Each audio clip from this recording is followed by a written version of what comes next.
Good evening, everyone. This is the School Building Committee for Thursday, July 27, 2023. Thank you all for joining us. To start, we have the approval of the July 13 minutes. Is there a motion regarding the July 13 minutes? A motion to approve by Kathy, second by Steve.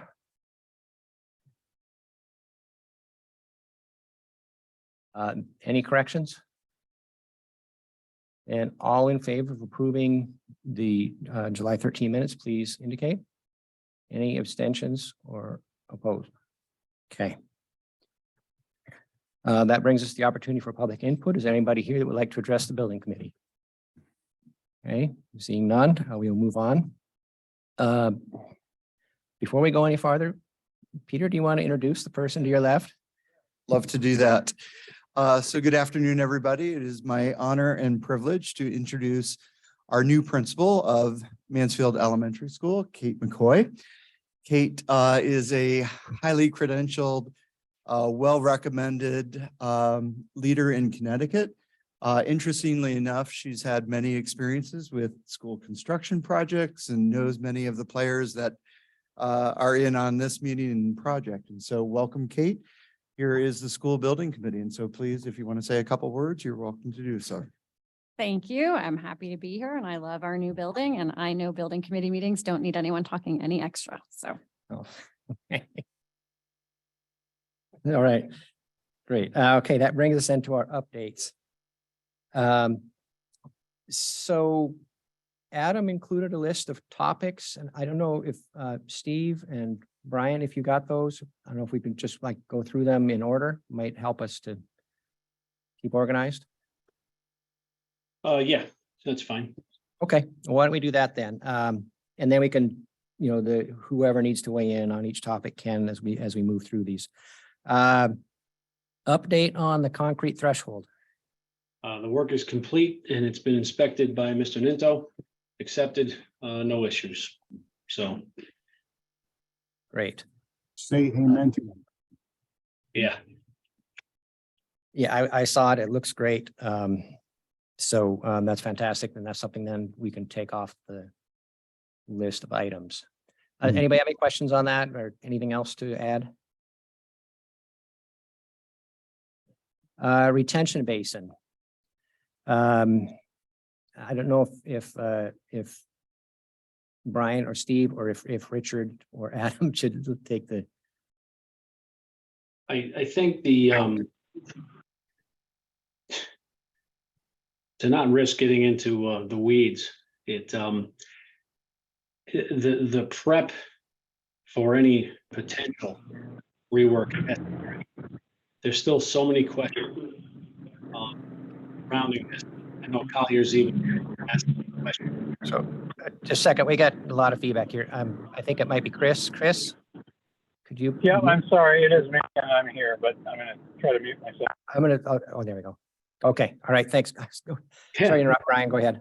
No problem. All right. I think there's just still so many questions, and I think Collier's actually had a few clarification questions to the design team that I don't know if they've been answered yet. So as far as, existing conditions, prep and what needs to be done, I still think there's a lot of questions. We've requested a meeting before any work start out there. We understand there may be something next week that's going to take place. Other than that, we don't have much to report. I can certainly add something, Mr. Chairman. We are hoping to have a meeting next week on site with Ron Bomagen from Fuss & O'Neill, our civil engineer, along with Derek Delay, the town engineer.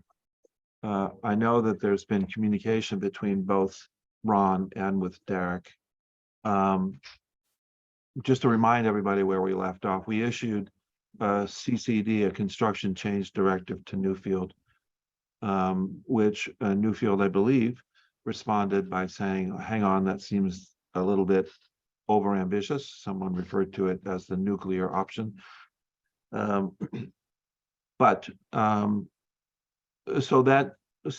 we haven't really progressed on that in terms of construction. but I think we have progressed in terms of finding a solution that would be palatable, we hope, with everyone involved. I expect a written description of what needs to be done that would be the consensus between Ron Baumagen and Derek Delai by Monday. That's my hope. I know Ron is out of town right now. And then once we get that in writing, we will forward it to Newfield. But essentially, it will be removing some soil. I don't have it in writing yet, but this is just based upon my conversations with both Derek and Ron, as well as some emails. It will involve removing some soil, and I believe that soil that is removed from the bottom of the basin can be used on the embankment. We'll see what they say in writing. And then I think they would like to have some tests done to see what the percolation is then at the bottom of the pond.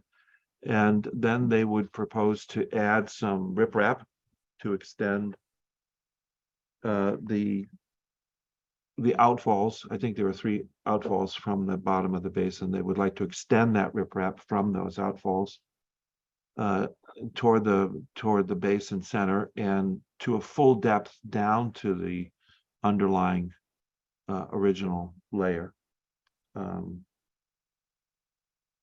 So until we get that in writing, I can't really say that this is the direction, but this is the sense I was getting from conversations with both. So anyway, I expect something in writing from Ron on Monday. We will share that with everyone, and then we'll meet on site to see if we can answer any outstanding questions. Go ahead, Chris. Richard, is it possible that that decision could be made and you're not going to wait for the building committee to go forward with removing whatever the amount of soil is and doing all that? You're just going to go ahead and do it and get going on whatever next direction could be, right? Yes, that's my intention. And Yeah. then if Newfield is agreeable, then we can get going on it right away. Great, great. I just want to say I'm in favor of riprap. I have it in mind, retention basin, and you know, it works well.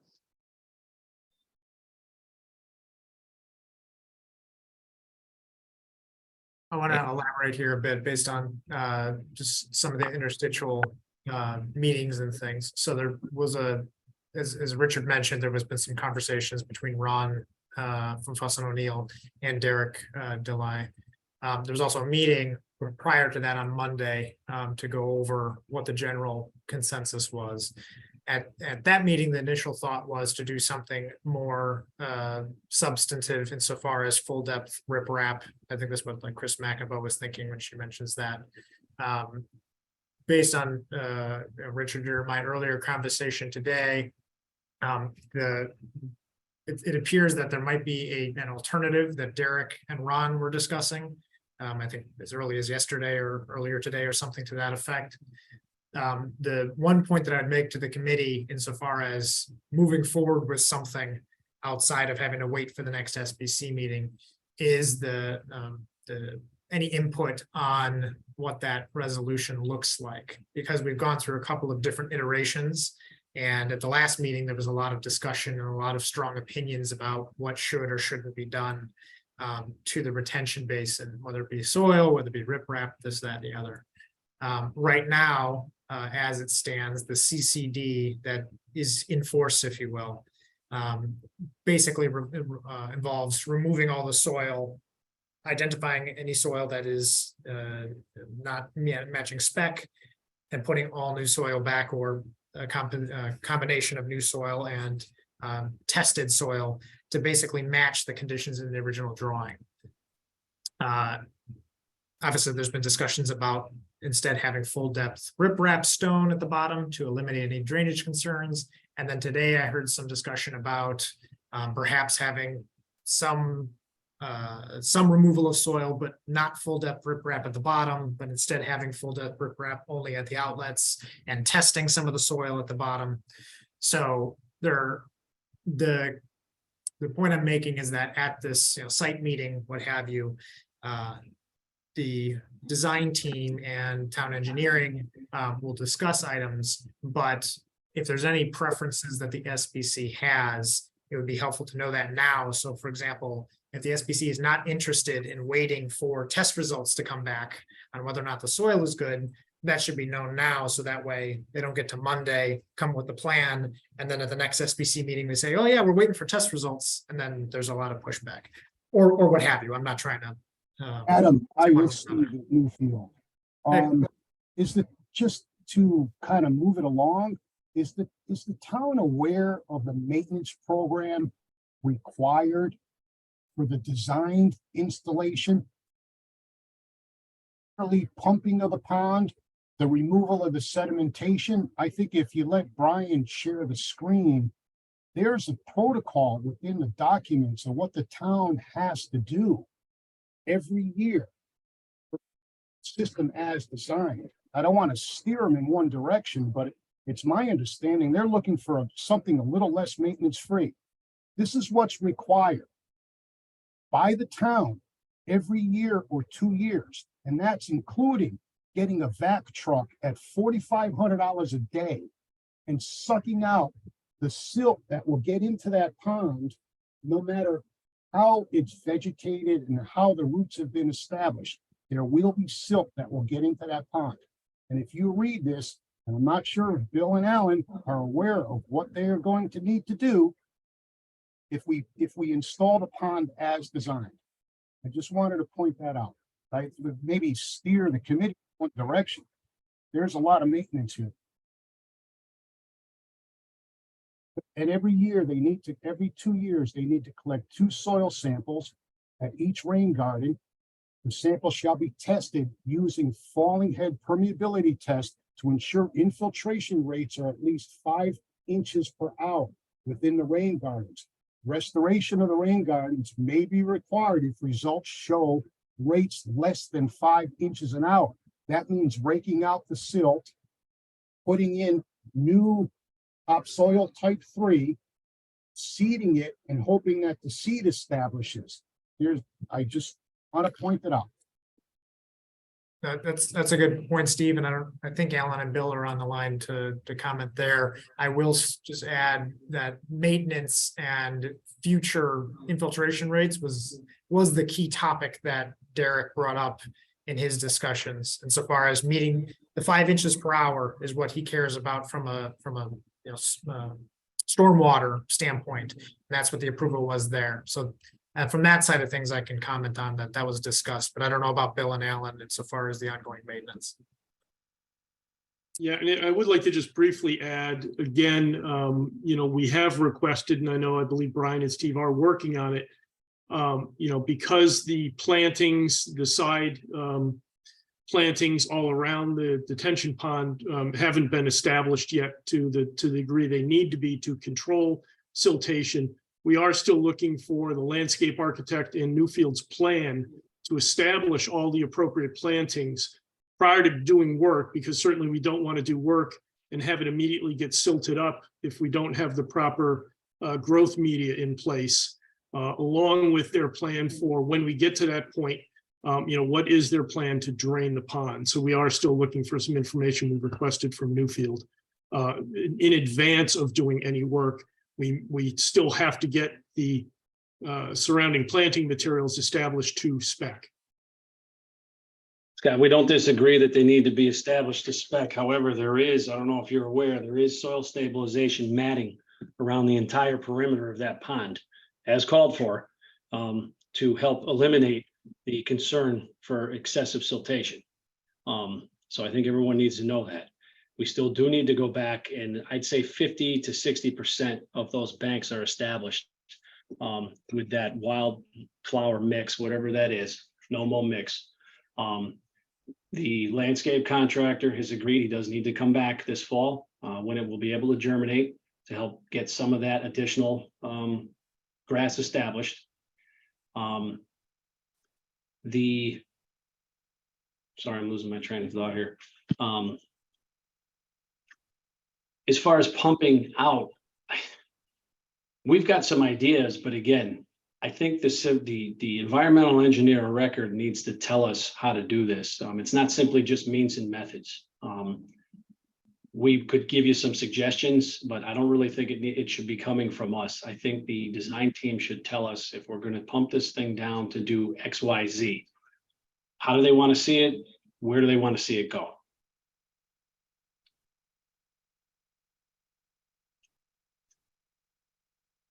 Okay, Richard, is that part of the discussion that you can have? Yes, absolutely.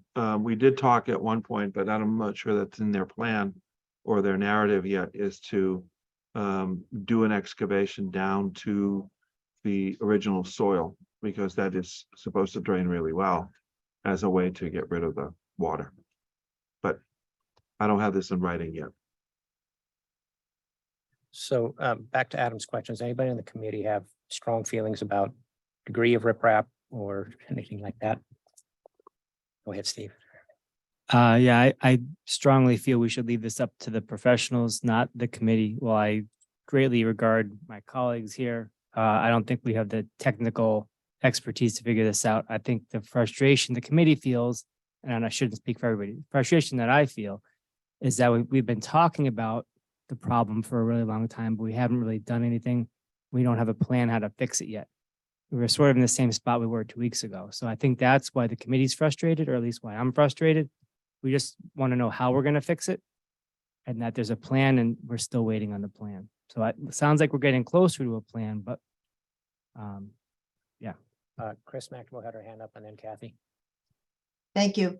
I agree. And I think that the town should definitely weigh in on their ability to keep up with the upkeep that is specified in the plan. It's pretty pointed there. And I think that was like a best case scenario, or not best case scenario. That was what could possibly be achieved with the rain garden. And now that we're seeing the practicality of how it's actually set up and settling in, I think that we're going to have to make some kind of changes. Just being a taxpayer in this town, I don't want to have to fund cleaning the detention basin in a separate amendment. So yeah, certainly I want to hear the professionals, but I do think we're going to probably make some modifications, and it will include some degree of riprap. And Derek can be part of any discussions. Townside.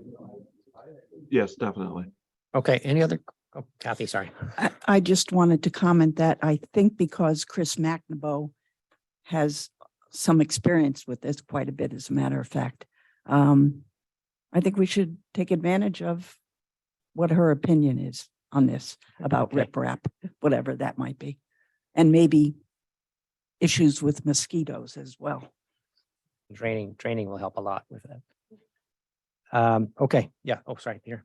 Just one last thing. I want to be mindful of our neighbor and riprap. I've seen nice riprap and I've seen, piles of rock riprap. And so I just want to make sure that we're being a good neighbor. And once we have a plan, if Colliers could make contact with the neighbor to bring them on board. And then if the landscape architect or somebody could fortify, if we do the riprap, some aesthetics in that area, I'm just concerned about that. And then finally, there was some discussion about building up or fortifying some fencing during this process. And I've not heard anything since the last meeting about that. I gotta address that. So we did issue a proposal request. I believe it's PR 78 to Newfield. We're hoping for a response to that. Maybe we can fold that into our discussions, but yes, a fence should be put around it, and that's in the works. Thank you, Richard. So just to follow up on the fence. I'd like to weigh in as well on the riprap. Okay, go ahead, Chris. And I understand Chris McNamara's position on it. I just feel I'm more toward what Peter said about how it looks and the neighbors and so forth. But also, I think in terms of functionality, if we can make it work with more natural elements than man-introduced elements, I think we're better off. I think that the ideas under consideration would not be the entire bottom would be riprap, it'd be a portion. Yeah, So there could yes, still that's be great. growth. Chris McNamara, you have your hand up again? Yeah, sorry, thank you. One last comment. Kathy reminded me of my concern about mosquitoes while we have all this standing water there. That's a real problem. And if we don't throw some kind of mosquito repellent into the basin while we're waiting for everything to drain, we could create a bigger problem for not only our kids, but the neighbors. So sometimes you have to weigh the, you know, the problems out and see what you want to do. I often put those organic mosquito cakes, I'll call them, on fishing line into those basins so they don't clog the outgoing drains, but they do take care of any mosquito buildup that might happen while the pond is draining slowly after a big storm. Okay, thanks, Chris. Back to the fence. So Richard, your design was a fence that would go all the way around the retention basin. Peter, is that kind of what you have in mind? Or just to bridge the ends? I think there's some existing fence that we just need the school side of it. So I'm not thinking all the way around, but I'm just more concerned about the school side and access to that area. So if I'm not mistaken, there is some fencing that goes along the edge there. So if we could somehow connect that, loop it around the school. So not necessarily on the side that the neighbors are on. No. Okay, so we did ask Richter and Segan, the landscape architect, to prepare a diagram of that, and they have done that. We're just waiting for that to be priced. Okay. Next, playground surfacing. Brian or Steve, you want to start off with that? Yeah, so the pre-K area that was unfortunately damaged, we're waiting, I think we proposed 3 options from the vendor. We're waiting for those to be priced to get to the town for review to see which direction they want to go. I think Bill and Alan have both voiced their concern that they want the full top layer to be replaced so it doesn't look like a patch job. But we'll allow you to make that decision as soon as we give you the pricing for that. If it's an option, we would suggest the town work with the manufacturer directly in case, to Scott's point, you are going to do this as an insurance claim or something. If we can be removed from it, I think it would be in everyone's best interest. Yeah, Ryan. Just to confirm my own understanding of the options, and I don't have the memo that was circulated with those options laid out. It would be helpful if I probably pulled that up. But I guess the question or options as I understand it, I mean, one option I suppose would be to replace everything. There was a spot fix option, but I think the concern there was, if not, how well it binds or the durability, that the color match you never really get, and you can see for the rest of the time that there were some spot fixes. But then there was, and I guess this is what I really want to confirm, there was an option where, because you have different color patterns or sections, striations, whatever. So the thought was you could excise out one whole color, which was because there was only one color, right, that the footprints are in. Yes. And okay, Yes. and so I guess my question, if that is an option, which seems like it might be kind of the Goldilocks option, am I correct that it actually will be clean and neatly cut out such that that seam where the new material goes in, if you X out all of that old compromised color, that how that marries up against the material that's already set up that you leave behind, that there's not like some weird remnant or that seam doesn't look right, it really will look like to the casual observer like it was all original. Does anybody know the answer to that? No, we'd have to check with the manufacturer. Okay. Well, in my mind, maybe I'm a minority here, but I think that's like really important to know Yeah. how well it matches up with that seam. Right, you have a gap there. Right. In perpetuity. Right. Okay, Steve? With all the cameras we have around the school, do we know who did this? Okay, Yes. so we can take steps to. Yeah, it's been referred to the state police and they're doing their thing. Okay, so that's the pre-K one. And Can then, I just oh, weigh sorry. in? Yeah. So timing also needs to be just a little bit of a factor. Again, we're up against the clock in terms of the new school year. And so the damage is already done. And so I would just ask the building committee and others to consider that if it is a full removal in that area, and that is going to require, I would guess, at least a week, that we think about timing that around a vacation, if not waiting for next summer. So Brian or Steve, can you find out about, first of all, what the price of those options are? Kind of on an expedited basis so we can see if we can get this done before school starts.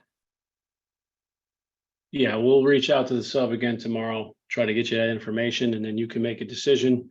And then, like I said, if to Peter's point, if this does need to go till next summer, I think that just reinforces the fact it should be done directly between the town and the vendor.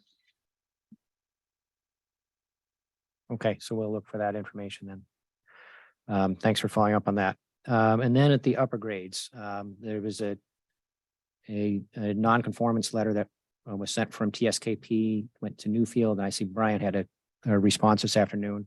But you wanted, Brian or Steve, you want to talk about that first, and then I don't know if Richard wants to add in. Yeah, I know the response came out maybe hour and a half ago, so maybe no one had a chance to look at it, but we reviewed it in detail, studied the documents, and the quote unquote non-conforming fill in question is only over the under drain locations. I said in the email, we kind of agree to disagree if it does meet specification or not. As you can see from the soil composition in the pond that we're continually talking about and struggling with, soil changes over time with water running through it. That product has been put down for well over a year now. So the composition could have changed in place. It is a little high in fines, but not that bad to the point where it may be non-conforming. That being said, today the staff approached us and wanted to use the playground. We get it. So we're going to move forward and replace the fill on top of the under drain with 3/4 inch stone. We'll open up the fabric, we'll wrap the trench, for lack of a better term, with fabric, fill it in with stone, and then leave it at -6, -12, whatever the depth of the fiberwood mulch is. And that will address the issue that appears to be at hand. So currently we have that scheduled to start Monday or Tuesday. Ben's trying to line up the delivery of stone. So as soon as we have that pinned down, we can let you know. Okay. Richard, do you have anything to add? Well, I guess we'll continue to disagree, as Brian indicated. There is some risk here. We believe that the process fill needs to be under the play area as well. I don't know if the installer of the play surface saw that material before he put the play surface on it, and whether he accepted that material, because ultimately he is responsible for its performance long term. In my conversations with Richter and Segan, there is some risk by leaving that material in place, because the play surfaces are permeable and water penetrates through them. So it does need to percolate down and eventually find its way to the drain and the pipe. So could there be a problem? There could. There could potentially not be a problem, and you could get lucky. Only time will tell. But I believe it's non-conforming. Newfield disagrees, and I'm not going to stop them from doing what they're proposing to do, because children need their playground. and school's going to start any day now. And so I don't think that I want to say, stop. You need to tear out everything and do it again. I think that time will tell, unfortunately. And because of the timetable for delivering the playgrounds to the children, I have no objection to Newfield proposing the fix that they proposed. Okay, any questions? Randy, I'd just like to remind everyone too, the product that was put down that's in question was looked at by everybody on the team on site. It was also tested and inspected by the third-party testing lab that the town hired directly. It was approved and installed. And now a year later, we're questioning it after everything's done. So yet again, this is why we agree to disagree. To move the process along, to get this open for Peter and the school, we're willing to do the area over the under drain, and that's it. Okay, understood. Okay, any other questions? Okay, oh, sorry, go ahead, Peter. I just had a question about the adjacent field and when that we'll see the final removal of piles and Oh, hydro this- seeding. Yeah, the piles of soil that are there, that was gonna That- be, It's actually all been taken care of today. I don't know if they hydroseeded today or if they're going to do it tomorrow. We do realize before anybody jumps on us about it being out of season, we know it is, but we do have to do something right now to try to help establish that. So Stonehenge has Harley raked, cleaned everything up, piles are out of there. Ben sent a few pictures a while back. And if it was not shot today, it will be shot tomorrow. And then we will continue to water, manage it, and then if need be, come back later in the fall in planting season and touch up the areas. Thank you. okay. Kitchen. Update on the kitchen equipment? Yeah, Randy, I can update you on, we've got a schedule of August 17th, August, Steve, is it August 17, you said? August 17th to do air replacement, pass-through door and fridge door lock. It's probably a one-day install. Yeah, Steve, is it possible for you to get closer to the microphone or something? Is it's a little hard to hear you?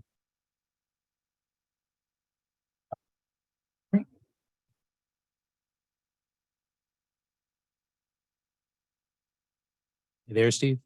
Yeah, can you hear me? It's just a little bit muddled, so I don't know if you get closer to the microphone a little bit. So August 17th, the vendor will be there to do the conveyor change out.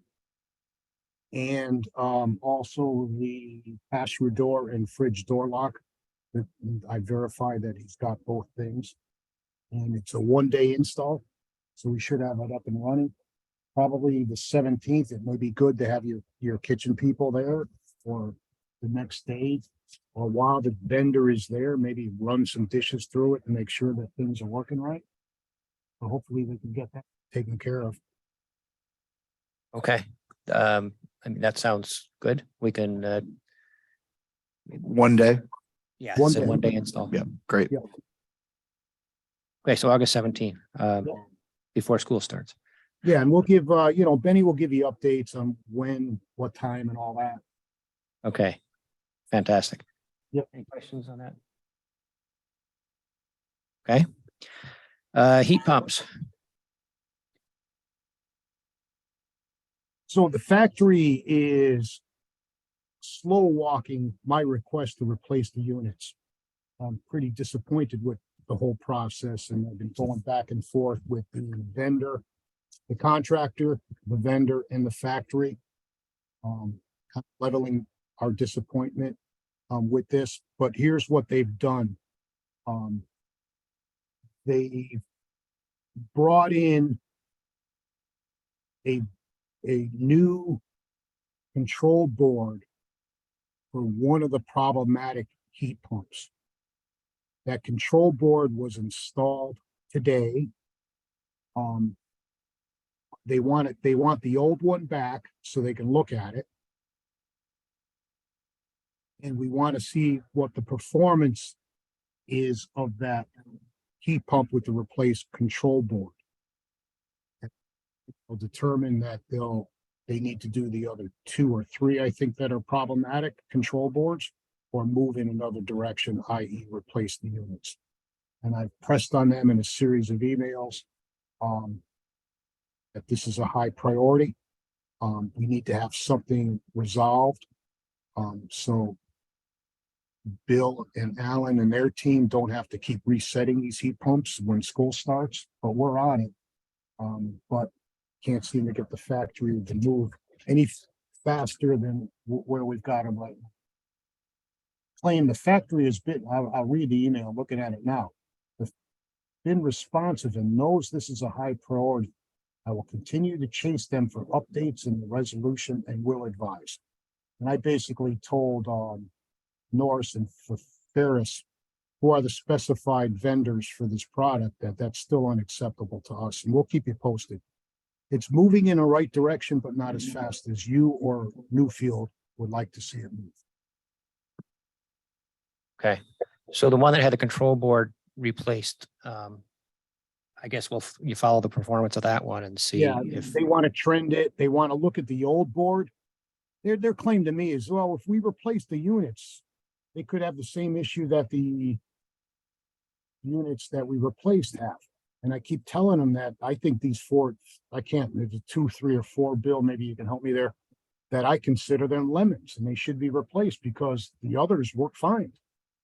So we've been going back and forth with that. okay. Steve? Yeah, I don't know if this is for Adam or for Scott, but is there, I'm sure this has happened before where something is delivered and installed and not work properly. How long do we have to wait for the vendor to get on board with fixing this before we consider alternatives? Well, in a lot of cases, I mean, these can be, I mean, it was identified while you're still under the 1-year warranty period, but it's a warranty period. I have had times where manufacturers wanted to do their diligence, and it certainly took longer than we liked. Unfortunately, unless you were going to switch systems in a lot of these cases, depending on the item, it's you're locked into a system and a performance and material deliveries that are only coming from this one specific vendor. So there's not a lot that we can do as far as trying to expedite their response, but appreciate Newfield's diligence in pushing them on that. I agree with Scott. We can't change horses. This unit is specified. All the other units are the same. For us to change manufacturers can be problematic relative to the performance of the entire system. Okay. The domestic water spare VFD. We don't have a read on that spare yet.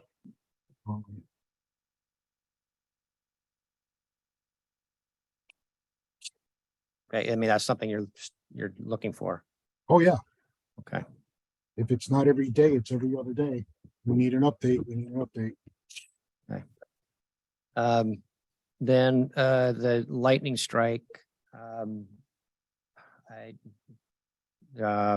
So I let the committee know there was apparent lightning strike somewhere in the area of the pump house. School building itself was not damaged per se, but there are a few things that, like some of the low voltage systems that were affected.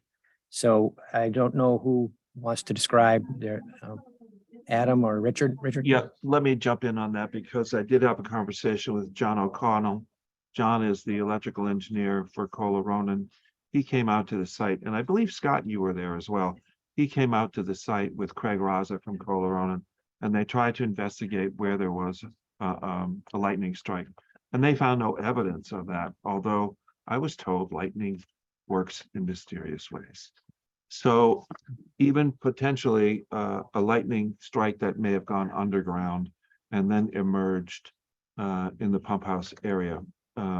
what were affected were roughly 7 items, including the scoreboard, but that was repairable by replacing the fuses. Some VFDs, the variable frequency drives, but those were replaced, and a number of things totaling 7 that were taken care of.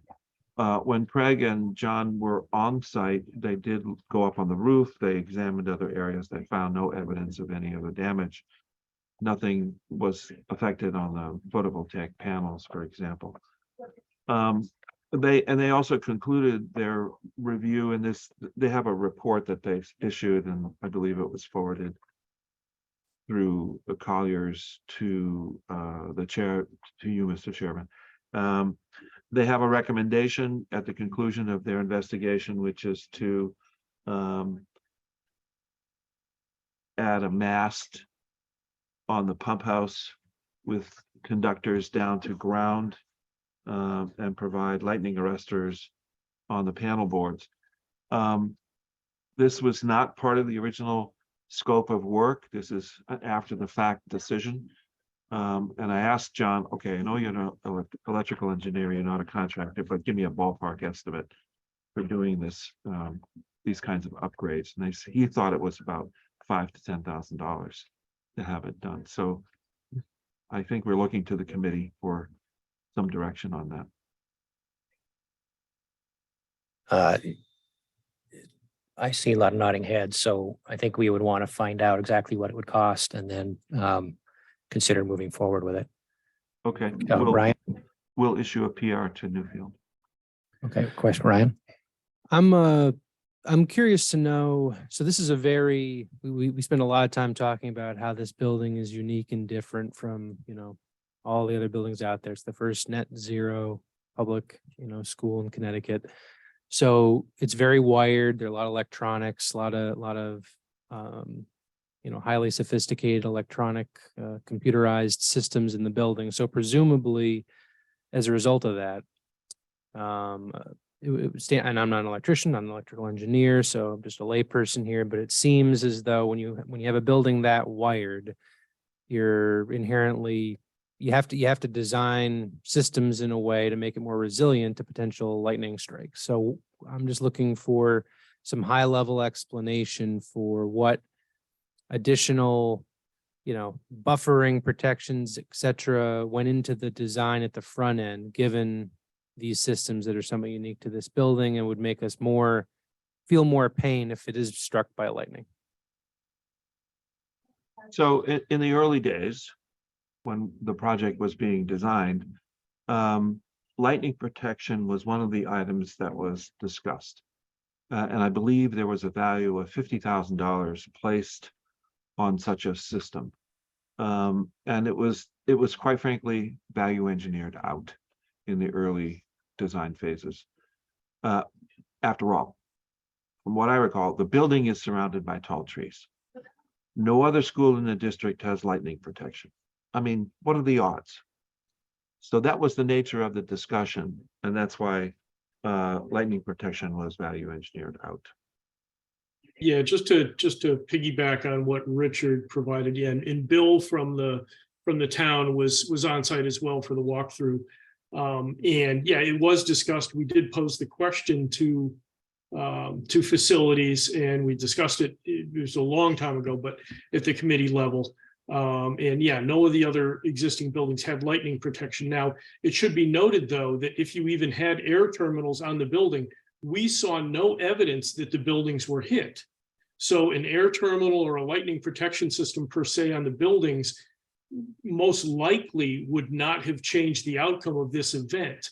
What I believe, and again, I'm not a lightning specialist, but standing out there with Bill and walking the roofs and looking at everything, in understanding that the only other component on site that wasn't affected outside of the pump house building in one panel where it backfit into the main building was the scoreboard that is the closest scoreboard to the pump house. Now, we'd had a significant amount of rain. The ground was super saturated. Again, this is just my personal belief, but I think since that scoreboard was affected, I think around or potentially the scoreboard and the big steel posts of the scoreboard were hit. and that energy went into the ground, found one of the metal conduits in the ground, jumped into the pump house building, and then went back into the building itself. So, I don't think reading the report today, which we got earlier today, there are some recommendations, and I think they listed a couple of individuals, companies that do this type of work. So I think Adam is actually going to look to them directly to get some proposals based on the recommendations. But the recommendation still at this point did not include a full lightning protection system with air terminals on the entire building. Okay, Peter. So Jamie and the IT crew spent a good deal of time. We've invested already in surge protectors for the network. We had a camera and some of the internal drives that went down in just bizarre places of the building. So, whether lightning jumps or, as Scott said, followed one of the conduits and somehow affected the system.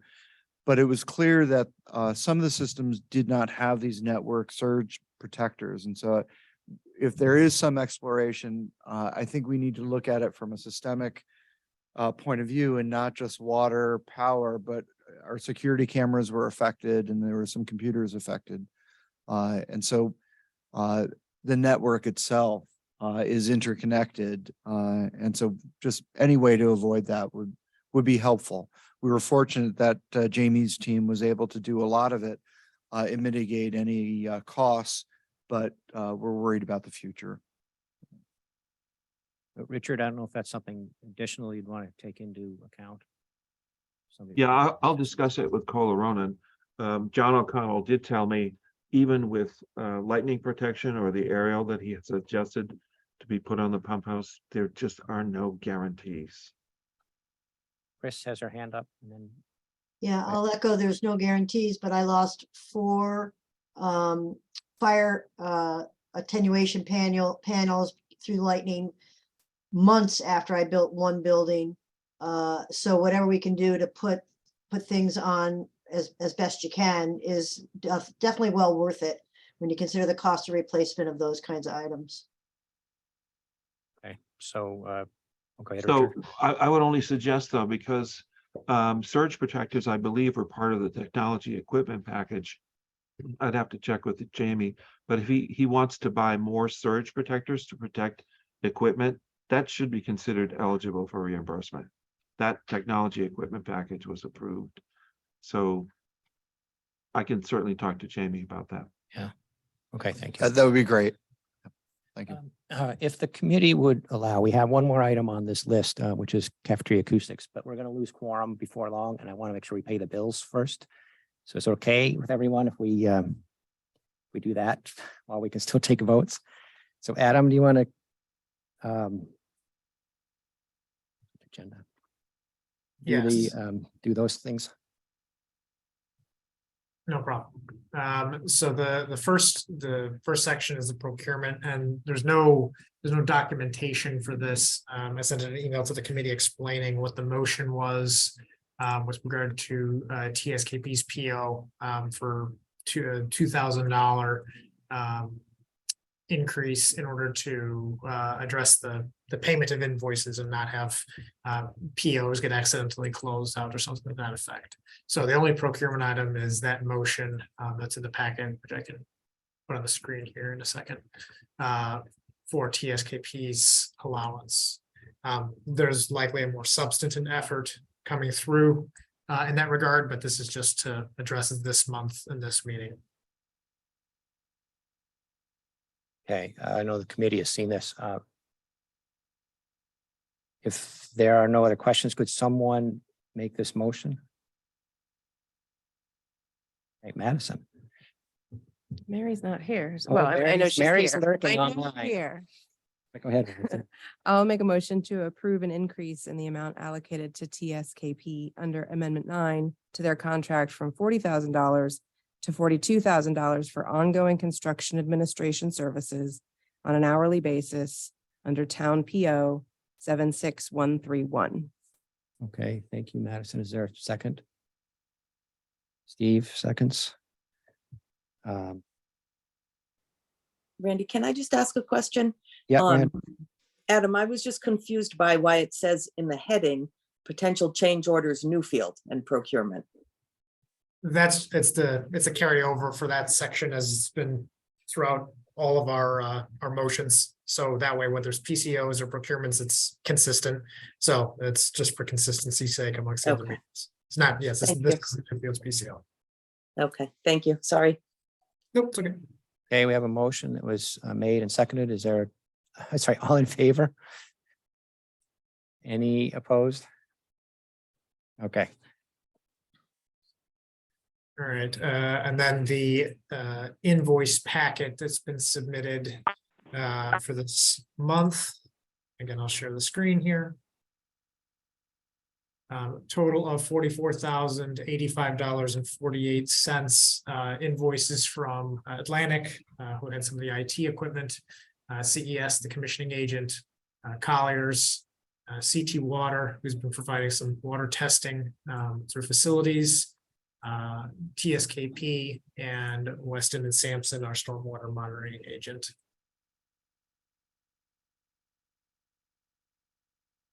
okay. Is there any questions on this? And is there a motion? Did we lose Mary? Oh, no. Okay, Madison.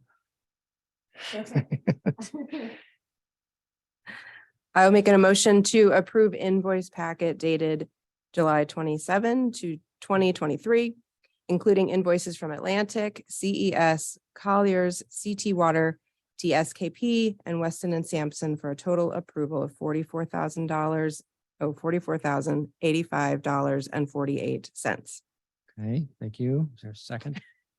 Steve again, thank you. Any questions? Then all in favor, please indicate. Any opposed or Aye. abstentions? Okay, thanks. Okay. Oh, now Mary's coming back. Okay, then we can go back to last item on that list was cafeteria acoustics. I don't, Richard, or I don't, Richard, you want to lead that off? Sure. So based upon my observation in the field, along with Jeff Brown, when we did our walkthrough, I guess about a month ago, we observed that the acoustic panels in the cafeteria are painted. And it appears that they were painted with a heavy paint, and that, I believe, has compromised the effectiveness of those acoustic panels. And so I did issue a non-conformance memo to Newfield about this. Actually, it's part of the report that Jeff Brown prepared after our walkthrough together. One of the items is this non-conformance of inappropriate painting of those panels. According to the manufacturer, those panels, which are considered paintable acoustic panels, need to be painted with a certain kind of paint, and then need to be painted using a spray paint method. And it looks like they were rolled. In fact, if you take a very close look at the panels, you can see some difference. You can see some differences in where the rollers were applied. In some areas it's thinner than in other areas, but I do believe that that has compromised the effectiveness of those acoustic panels. So they need to be repaired or replaced. Randy, I think we Yeah. need some further information because there's a lot of speculation. There's no substantiation. They're the specified panels. They were painted with the specified paint. We spoke to the manufacturer specifically to make sure that it was the correct paint. There's a lot of things at play. Steve knows better about alternate 11, but And they were also sprayed. Field applied paint and sprayed. okay, I There's a- think we bought the paint from the manufacturer, I believe. we did. Yeah. Did. So the question that Newfield has, as we did our research on man, why is this an issue? We looked at the selection of alternate 11, where we went from a vinyl tile, a softer good for the floor, that was about 3,500 square feet of a floor surface. And it changed from the vinyl tile to a porcelain tile hard surface. And in that alternate, it doesn't tell us that the acoustical panels get thicker in size. There's more acoustical panels that ought to be installed. There's no record on our end whether there was an adjustment with the panels from one base bid to the alternate. The panels remain the same. And my question to the design team, is there an acoustical study in both conditions? Because I think with no change in the panel thickness or the quantity of panels, and you put a porcelain tile floor in, the question that I have is that the installation of porcelain floor tile with no increase in thickness or quantity compromised the acoustical attributes that the design team was trying to achieve. Now, again, I'm not a sound engineer. I don't know. That room does echo. We had the panel manufacturer talk about painted surfaces, field applied versus factory applied. And whether the innuendo that it was rolled or sprayed, it was sprayed. Some areas were back rolled. When you spray, you create a seam. You have to back roll that seam or it's going to look quite unsightly. We talked to the manufacturer about that. Certain levels of frequency may be better or less, whether it's sprayed or rolled, but there shouldn't be any significant difference. I think the core issue is the change of the floor material in alternate 11. And I would ask that you do some further research as to the acoustical features, adding the porcelain tile to that floor versus vinyl tile.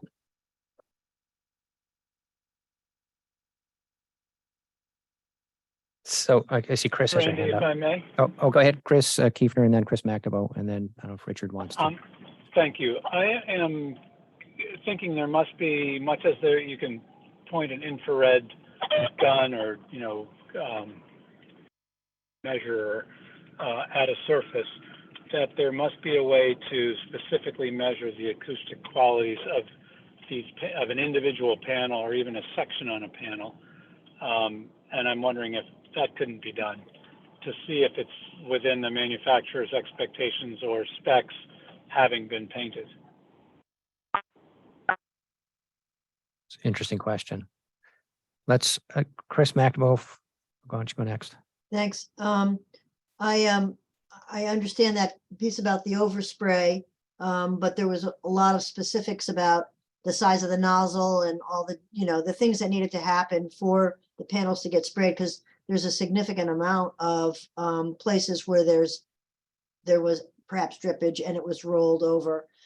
That was one statement. I just also wonder are the panels, like if they're damaged on one side, are they totally damaged? Could they be taken off and used, or are they glued in such a way that they can't possibly be reused in any other configuration? I don't know the answer to that, Chris. I don't know if the back of the panel, for instance, has a seam on it, a seam in the fabric wrapping of it. They appear to be fabric wrapped panels, so I don't know what the back looks like. My recollection from the back is that they're like, it's as if you upholstered it. Upholstered a couch, it's stapled or glued on the backside. So if that's the case, Not fully unfortunately, across. you can't reverse them and use the backside. So just to clarify, Richard started off his remarks saying that based on visual inspection, it appeared that the paint on the panels had been rolled. Steve said unambiguously that the panels were painted using a spray method. So just to, I guess. And then back rolled. Well, just to be complete, I'm looking for confirmation from Steve whether or not, however the paint went on, if there was a spray method used, whether or not they were rolled after the spray was applied.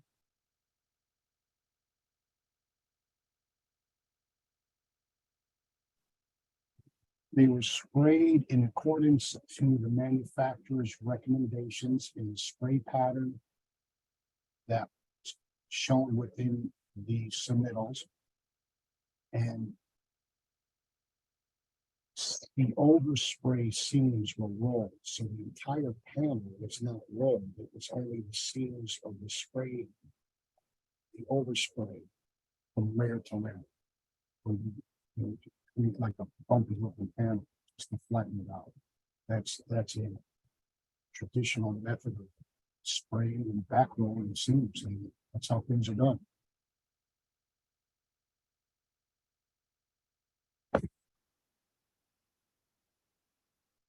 Go ahead.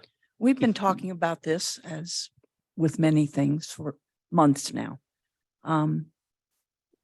We have to get to the point where we decide how we're going to move forward, whether it was rolled or sprayed. If it's not working, I believe Jeff had mentioned to us before that perhaps there were other mitigation things that we could do. Do we need to look at Plan B just in case we can never come to a decision whether it was rolled or sprayed? In any case, if it's not working, we have school opening up soon. We need to get these issues resolved. We can't just keep talking about this meeting after meeting and not really having a path forward. Well, I would suggest that the committee reconsider the proposal that we had obtained from our acoustics consultant to come back, take actual readings. I would also suggest that we get in touch with the acoustic panel manufacturer and have them come out and take a look at these panels and make a statement about whether or not they've been damaged. And that would get to the bottom of it. And then in the meantime, get the acoustics consultant to come in, take some official readings using their instruments and to write a report.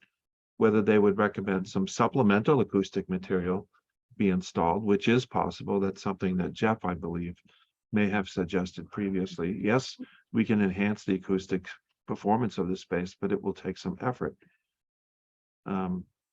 If the committee is agreeable, then we can ask them to come in. I think we as Newfield, the contractor, and I think for the town, I won't speak for the town, is to change from vinyl to porcelain. I would be interested in what the net effect was from the product change and why the acoustical panels didn't increase in quantity or increase in thickness. It's just seems like a logical question that should be addressed. And do you have an acoustical testing data with both elements brought into that area? I'd like to see that. So I can't understand how we can go from a softer good to a harder good on 3,500 square feet and not have an effect on those panels, whether they were sprayed or rolled or not touched. Well, that's certainly a fair question, Steve. And again, we could probably get an opinion from the acoustics consultant if the committee is so inclined. And it doesn't have to be the acoustic consultant that we retained. It could be an independent acoustic consultant. I would welcome that opinion. Richard, I will suggest though that, your suggestion of getting the manufacturer out there has absolutely nothing to do with an acoustical consultant, and that you as the architect who specified that material should have that relationship or could make that request to have that field visit pursued. Yes, I can certainly do that. Because that seems like well, go ahead with that, Chris, and then Adam, and then I'll go. Yeah, I'd like that the acoustical consultant to weigh in on not only the panels, but the floor, the effect of the floor change too. So we can rule that out. But yeah, I agree, we got to get going on it. So let's do that. Adam, So with regard to the acoustic consultant, that dollar value is low enough that if the committee wants to proceed with that, it can go outside of this meeting and go through an expedited approval process to get that moving. I will, it's a comment / question for Richard with regard to timing, because as Kathy pointed out, there's the starting of school. The process, as I understand it, for the acoustic consultant would be they'd be retained, schedule a site visit, come out, do readings and write a report. That wouldn't be a design. That would be here are some things we can do. Then the committee would come back, identify what they want to do. Then they would design it. Then we would have to go and get it bid out, dependent upon what the solution is and how robust it is. It needs some, potentially need permitting, potentially not, still procurement, lead time, installation. I would be shocked if that would all occur before start of school, just for the purposes of the committee understanding what that process would look like. So any start of school revisions or whatnot would need to be such that it wouldn't be going through multiple steps of consulting and designers designing and eventually getting a contractor to put it in. And again, I just want to put that forward because I can see, looking forward to the meeting 4 meetings from now, and there's nothing different about the acoustics because there's been an acoustic study. I want to make sure that was clear to the group before we left this topic. Right. Thank you, Adam. Yeah, there would be number of rounds and a number of expenses with each of those rounds. The acoustical measurements would there be anything that would be useful that could be measured before school starts and you have a cafeteria packed full of kids eating lunch? I can certainly ask the acoustics people that question. They use instruments that I'm not familiar with. So whether or not you actually have to have children in the room eating lunch and talking to each other or shouting at each other, whether that's a component that's required to take the reading, I don't know. Okay. Chris? Sorry, one last question. Thank you. Steve, were the panels sprayed in place or were they flat as recommended for best results?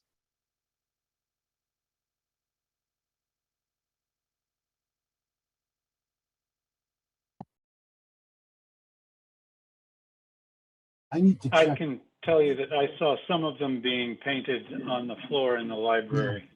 Although were I don't flat. recall the method they used to paint them. I don't remember what they were doing.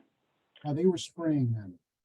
Some of them were flat, but some of them I think may have been on the wall. I couldn't tell you, delineate which was which. Steve, there was some that came in a late order because of procurement, and we went ahead, painted everything, put them up, and then if you remember, we hopscotched a few rooms or patterns because of the procurement issue. When they came in, those ones were more than likely probably painted in place, just because of a timing constraint. Adam, Richard, I would ask it as we're moving ahead with this, acoustic consultant, I would think in parallel, we should be able to see the original design parameters, whatever was supposed to be achieved, or the intent, as well as, like Steve had said, the comparison between the 2 different floors. I would think that information is available now to get out to everyone so we could start reviewing it. Yeah, we can certainly provide that. All right, thank you. But I forget who said it, Randy, but let's just make this thing move. Yeah. I mean, Richard, I do like the notion of having a manufacturer or manufacturer's rep come out and look at them. Yep, I'll reach out tomorrow. May I ask a Okay, question, go ahead. Randy? Go ahead. If we have a rep come out and look at something, or we look at the floor, maybe I'm being simplistic here. Are we talking about resurfacing the floor, doing, No. what, okay, if we have that knowledge that this is the reason we have this issue, it still leaves us with, well, how are we going to remediate it? And how are we going to do it as quickly as possible? I think if the manufacturer says that there's an issue with how they were painted, then we can use the let's fix the panels and get them installed properly method to see if that remediates the problem. If he says they're painted fine, then we have to look at what additional measures can we take to continue to fix the sound, because it doesn't matter. We know there's a problem with sound right now, so we have to do something. Exactly. It does, do we go with additional panels or other sound attenuation methods, or can we try to fix what we have? I think that's why I'm interested in what the consultants have to say. But I would like to see a plan B, what else we can do in terms of remediating it. Rather pull out all the panels, put new ones in. How long is that going to take? I believe I'm understanding that the panels, whether they've been compromised or not, is one question. Another question is, should there be supplemental treatment in this space to ensure a better acoustic performance? And I heard Newfield say, can we get some initial report or recommendation based upon the surfaces? Vinyl versus ceramic tile, for example, or porcelain tile. Was there that difference part of the evaluation? And I honestly don't know, but we can get that information. Okay, Steve has a And question, comment. when we do have the consultants on site, if they can also look at the classrooms, not just the cafeteria, but also the classroom spaces, so we can do this all in one foul swoop, I think that would be helpful. Yes. I could answer the question earlier that was addressed. I'm talking to the record. We've already asked that question. Question to them. The gal's name is Elisa. Is there any way to field test the panels? To get an understanding of what was right, what was wrong, what can be done, what can't be done. And she replied to me and said, there isn't any way to test the panels on site, but they sent to a testing facility. So this isn't something that's going to happen overnight. I mean, if we were to properly test those panels relative to how were they sprayed or not, I got to pull one off the wall and send it to a facility and get it tested to see whether the panel has been compromised by the installation of the field pin. Hey, Chris, another question. One last thought, Randy, thank you. The other thing, we have a lot of glass, we have a lot of metal in the building, so we're likely, up against some of just the regular features that we have. And I know this Got is a wood probably ceiling too, Chris. and a wood ceiling. So what I think one other suggestion that I'd like to get the acoustic consultant to weigh in on is, well, we don't want to do this, I'm sure, but to put panels on the wood ceiling to help give another wall, so to speak, to absorb some of the sound. And that could be what we could do immediately or relatively quickly to address the problem.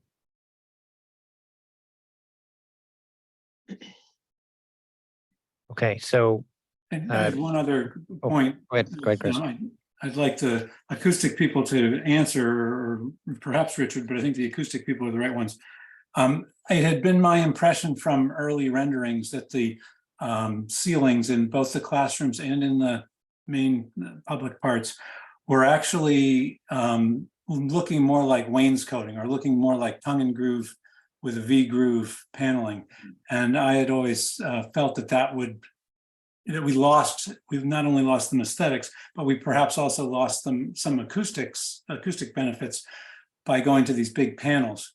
Did we go to them or were we always at them? I don't know, but I'm curious how the acoustic consultants, what they were looking at when they made their estimates of what we needed to do in terms of panels and so forth. Because I feel like the ceilings everywhere are very different from what I recall them having been when we first saw renderings. Well, you're right. This is a question for the acoustics consultant. But in my amateur experience, I think that is probably insignificant whether the wood ceilings are beadboard or V-grooved versus a flat plane. I don't think that amount of texturing of the wood on the ceiling would absorb the sound. I think it still would reflect sound. Okay, but Richard and Adam, I think we have some direction. Yes, Adam, you're going to act on that proposal. We'll get the acoustics guy to come in as soon as possible.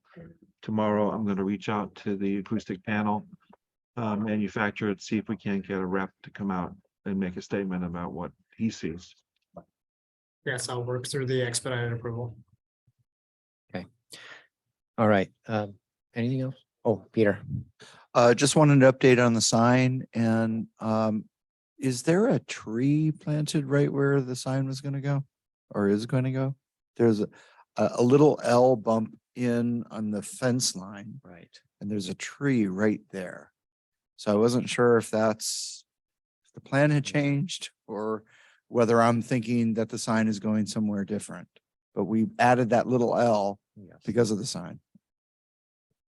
Yeah, with regard to status update, the signage contractor got the go-ahead to proceed with fabrication. I actually just reached out to them earlier today, asking for an update on status for permit and confirming the install schedule. Which should be, the fabrication was not supposed to take very long, so everything's been in line with what was planned for in the beginning. But I'll confirm with that and I'll make sure you're in the loop on that, Peter, in terms of schedule. Once I hear back.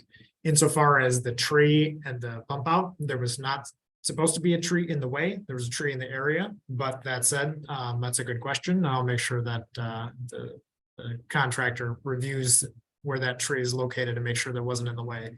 They did go out and do a number of site visits, both initially before bid and after bid to confirm the electrical. And neither point did they believe the tree was in the way, but I'll ask the question again. But let me just be clear. The sign is gonna go in that little bump in area, right? That L area? It's not in the bump in entirely. It's the bump in was made to help avoid some conflicts with the landscaping and the sign. So it's not like the sign is all the way back in that bump in it perfectly. Let me take a look at the plans and I'll Yeah, confirm. please, and Yep. definitely look at that tree. Chris, you have another?